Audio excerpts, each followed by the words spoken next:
Il est directeur général du digital du groupe BPCE.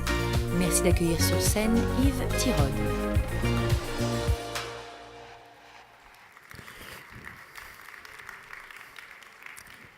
Bonjour. Quand j'étais tout petit, je me rappelle que l'invention de l'hypermarché a été une formidable simplification pour le consommateur. Tout sous le même toit, on pouvait faire toutes les courses de la semaine en une seule fois. Quand j'étais ado, je me souviens de la promesse d'Apple. Vous savez brancher une prise, vous savez utiliser Mac. Quand j'étais un peu plus vieux, j'étais jeune ingénieur chez Orange, je me rappelle de la claque que j'ai reçue avec Google. Une case, vous entrez un mot, vous avez accès à l'ensemble de l'information du monde. Une case, un mot, toute l'information du monde. Encore un peu plus vieux, chez Orange, je me rappelle, j'ai eu la grande chance d'être parmi les premiers à voir l'iPhone, c'était à Cupertino. Et je me rappelle très très bien qu'en fait, l'interaction avec la machine changeait. C'était plus un stylet, c'était plus une souris, c'était le doigt. Et du reste, depuis, c'est pour ça que je préfère utiliser le mot digital au mot numérique. C'est un peu un jeu de mots français, mais je le préfère vraiment parce que c'est vraiment ça qui incarne le plus la simplicité. Aujourd'hui, en tant que consommateur, ce que je vois, c'est qu'Amazon percute Carrefour, qui était obligé de se réinventer, et de réinventer sa promesse de simplicité. C'est plus tout sous le même toit, c'est tout de chez moi. Je peux commander tout ce que je veux depuis chez moi et me faire livrer comme je veux. Alors ça m'amène à une première observation, c'est que la simplicité, c'est du leadership. En fait, ce qu'on voit, c'est que toutes les marques qui ont réussi ce saut de simplicité ont réussi à massifier les usages et de ce fait prendre le leadership sur leur marché. Deuxième point maintenant, à l'ère des plateformes digitales. La simplicité, c'est plus seulement pour l'utilisateur final, c'est aussi pour les partenaires qui se connectent à ces plateformes. Alors reprenons encore une fois l'exemple d'Amazon. En créant la plus grande librairie du monde, ils l'ont fait grâce à des partenaires externes. Et puis après, ils ont enrichi cette expérience à plein de produits, au même titre qu'Alibaba. Alors ça veut dire quoi? Ça veut dire qu'en fait, tous les fournisseurs de services, tous leurs partenaires, se connectent à eux pour une raison très simple. Parce que, d'abord, c'est simple de se connecter, c'est simple d'être référencé, c'est simple de vendre, et puis après, évidemment, c'est simple d'être payé en retour. C'est simple, mais c'est aussi cher. Et parce que la simplicité, elle a un coût. Et franchement, on peut se le dire, les plateformes, elles savent faire payer cette simplicité. Alors ça m'amène à une deuxième observation importante, je crois. C'est qu'à l'ère des plateformes, la simplicité, elle crée une valeur phénoménale. Et comme par hasard, ce sont les créateurs de plateformes qui captent l'essentiel de la valeur générée. Alors maintenant, je vous propose de rentrer dans les coulisses de la simplicité. Alors chaque fois qu'on s'intéresse au comment on fait, eh bien, il y a quelque chose qui revient sans cesse.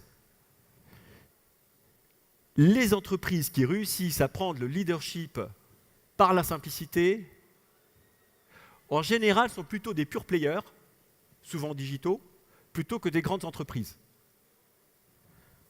Alors pourquoi? Moi, je pense qu'elles réussissent ça parce qu'elles sont hyper focalisées. Alors moi, je l'ai vécu quand je dirigeais voyagesncf.com. La SNCF avait créé une entreprise à part qui avait un seul objectif, c'est de vendre des billets de train en ligne. Et en faisant ça, c'est devenu le premier site de e-commerce français. Je me rappelle aussi quand on avait lancé l'application mobile pour vendre des billets de train, on n'avait qu'un seul objectif, un seul. C'était être simple et être rapide. Et Dieu sait si ça a généré de la valeur. En fait, je crois qu'il y a une évidence. Faire compliqué, c'est pas compliqué. En revanche, faire simple, c'est extrêmement exigeant. Et ça m'amène à une troisième observation. Je pense profondément que faire simple, c'est choisir ses combats et c'est renoncer. En conclusion, faire simple, c'est être hyper focalisé. Alors, faire simple, c'est la voie qu'on a choisie dans une banque. Et dans celle dans laquelle je travaille, c'est la banque populaire et les caisses d'épargne. Alors, on a fait un plan digital et en fait, ce qu'on a mis, c'est qu'on a mis la simplicité au cœur de notre plan digital. D'abord, je vais peut-être faire un peu d'histoire et vous rappeler que les banques, en fait, depuis très longtemps, ont déjà pas mal accompagné le monde en essayant de simplifier la vie des gens.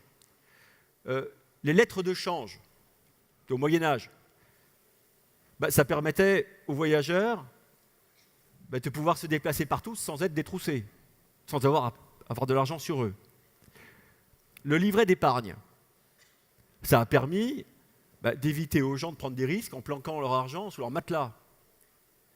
Et puis plus récemment, la carte bancaire, la carte à puce, ça a permis de s'affranchir du cash en pouvant se balader partout dans le monde et payer de manière très très très simple. Mais en même temps, la banque, elle a énormément de contraintes parce qu'elle évolue dans un monde d'une complexité absolument incroyable. Alors, la complexité qui est due à la réglementation. Une banque, elle a évidemment des contraintes de réglementation bancaire. Et puis, dans peu de temps, au même titre que d'autres entreprises, elle va avoir des contraintes de réglementation sur les données personnelles. Et pour finir, la banque, elle doit protéger les données de ses clients, donc elle doit faire face à la complexité amenée par la cybercriminalité. Bon, en plus, il y a un autre point, au moment où à l'autre bout de Paris, il y a un énorme salon sur les fintech. On s'aperçoit qu'il y a de nouveaux acteurs qui arrivent et qui concurrencent les banques traditionnelles, c'est-à-dire les néobanques. Et ces acteurs, finalement, ont une seule promesse, simplifier l'expérience client. Que ça. Alors nous, au sein de la banque, des banques populaires et des caisses d'épargne, nous, on a une conviction, c'est que le digital, ça va nous permettre de faire simple. Alors je vais essayer de vous expliquer pourquoi. D'abord, faire simple pour les clients. Nous, on pense qu'une de nos missions, c'est de simplifier la vie des gens. En fait, il y a plein d'opérations courantes. Et pour le maximum des opérations courantes, nous, ce qu'on voudrait, c'est que finalement, nos clients, les utilisateurs, puissent les réaliser eux-mêmes, 24 heures sur 24, 7 jours sur 7. Ce qu'on souhaite, c'est qu'ils soient le plus autonomes possible. Alors, quelques exemples. Tout d'abord, les virements. Pas forcément simple, un virement. D'autant plus qu'évidemment, il y a des contraintes de sécurité et des contraintes de fraude. Nous, ce qu'on voudrait, c'est que saisir un nouveau bénéficiaire soit immédiat et que le virement le soit lui aussi et depuis son application mobile. Deuxièmement, pouvoir prendre un rendez-vous quand on veut, quand on a le temps, depuis son application mobile avec son conseiller. Troisièmement, pouvoir changer les plafonds de sa carte bancaire. C'est nécessaire. Parfois, on veut pouvoir les remonter. Puis parfois, quand on a un peu moins d'argent, on veut pouvoir les baisser. On veut pouvoir le faire, évidemment, d'une manière hyper facile et simple depuis son application mobile. Changer son code de carte bancaire. On a tous, alors vous êtes peut-être plus jeunes que moi, mais on a tous parfois oublié son code de carte bancaire, surtout si on en a plusieurs. Et puis, il y a un autre point aussi, c'est tous les documents administratifs. Parfois, excusez-nous, on vous en envoie beaucoup. Mais moi, je crois que c'est pas mal d'avoir tous ces documents administratifs sur son mobile, dans une application, et puis pouvoir avoir un petit moteur de recherche pour pouvoir le retrouver quand on veut. Et puis après, il y a d'autres choses. On peut avoir aussi besoin de souscrire un crédit conso quand on en a besoin, en quelques clics. Bon, j'arrête les exemples. Mais le problème qu'on a, parce que exprimer comme ça vous paraît, c'est évident, c'est que tout ça, il faut qu'on le fasse en garantissant un énorme niveau de sécurité. Et nous, on ne veut pas transiger sur la sécurité, on doit protéger évidemment l'argent et les comptes de nos clients, mais on veut que les systèmes d'authentification à nos espaces digitaux soient les plus simples possibles. Alors on a choisi un principe qu'on est en train de mettre en œuvre. Quand vous vous connecterez à notre banque en ligne, on va vous demander 3 choses. La première chose, on va vous demander qui vous êtes. Et évidemment, on va utiliser la biométrie. Empreinte digitale, reconnaissance faciale, qui vous êtes. Mais ça ne suffit pas. Après, on demande une deuxième chose. Qu'est-ce que vous possédez? Donc on va vérifier que c'est bien le bon terminal, le bon téléphone mobile que vous utilisez, qui est bien le vôtre. Et puis troisième point, on va vérifier ce que vous savez. Donc on va vous proposer de rentrer un code qui est de votre choix. Et si on a ces 3 éléments, qui je suis, ce que je possède et ce que je sais, ben on pense qu'on va proposer quelque chose de très sécurisé et de très simple.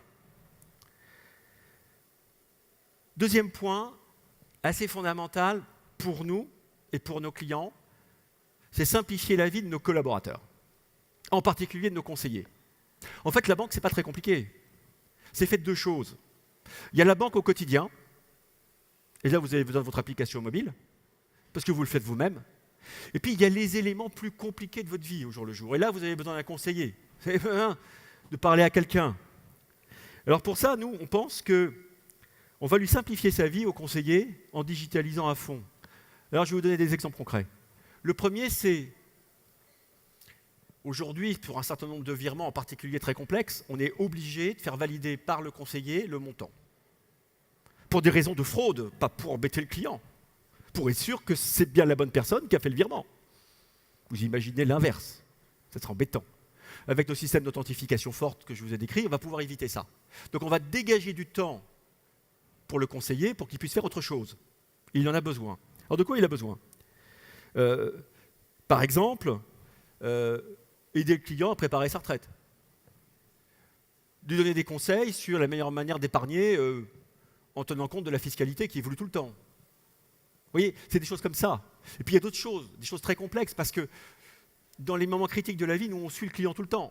Par exemple, évidemment, les successions sont toujours très compliquées. Et là, on a besoin d'un conseiller, ça ne se fait pas complètement avec un espace mobile en ligne. Après, il y a d'autres choses sur lesquelles on pense qu'on peut aider fortement le conseiller. Je suppose qu'un certain nombre d'entre vous ont déjà souscrit à un crédit immobilier. C'est quand même extrêmement fastidieux de devoir fournir l'ensemble des pièces justificatives. Nous, on pense que c'est quand même plus simple si c'est fait directement en ligne depuis son application mobile.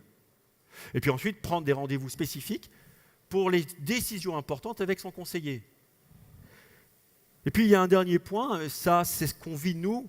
C'est, vous savez, dans une banque, on a plein d'alertes. Des alertes à la fraude, des alertes pour des gens qui tentent de blanchir de l'argent. Et ça, toutes ces alertes, on pense qu'avec le digital, on va en faire moins, elles seront plus précises. Et celles qui vont remonter, on va pouvoir les traiter avec beaucoup plus d'efficacité. Alors, autre simplification qu'on voudrait faire, c'est la simplification pour nos partenaires, tous les partenaires qui travaillent avec nous au jour le jour. C'est qui?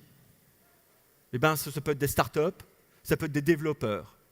Nous, ce qu'on est en train de faire, on est en train d'ouvrir des API qui vont permettre d'accéder aux services qu'on vend. De telle manière à ce que nous souhaitons, c'est que l'ensemble de nos partenaires puissent se connecter simplement à nos environnements avec des API pour pouvoir développer leurs propres services.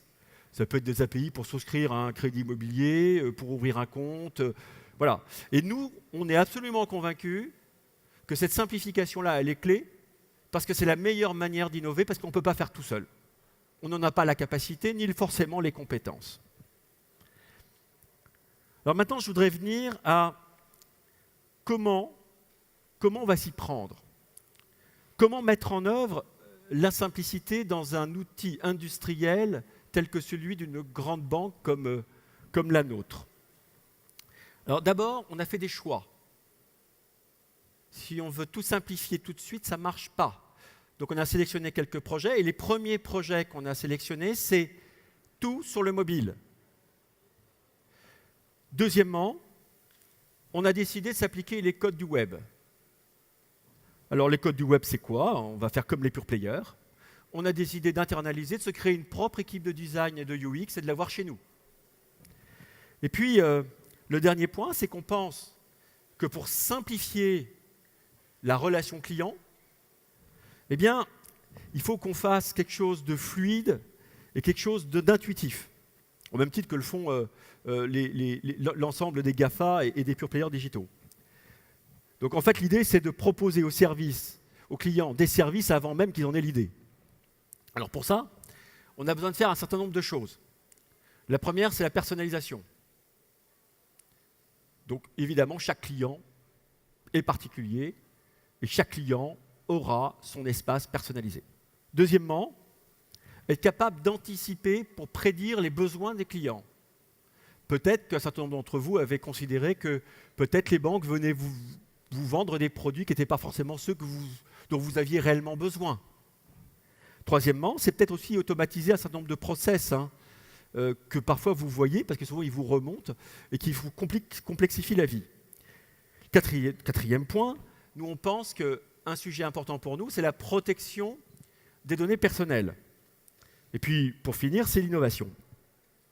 Alors, pour faire tout ça, il y a une chose qui est clé, c'est de maîtriser la data et les algorithmes.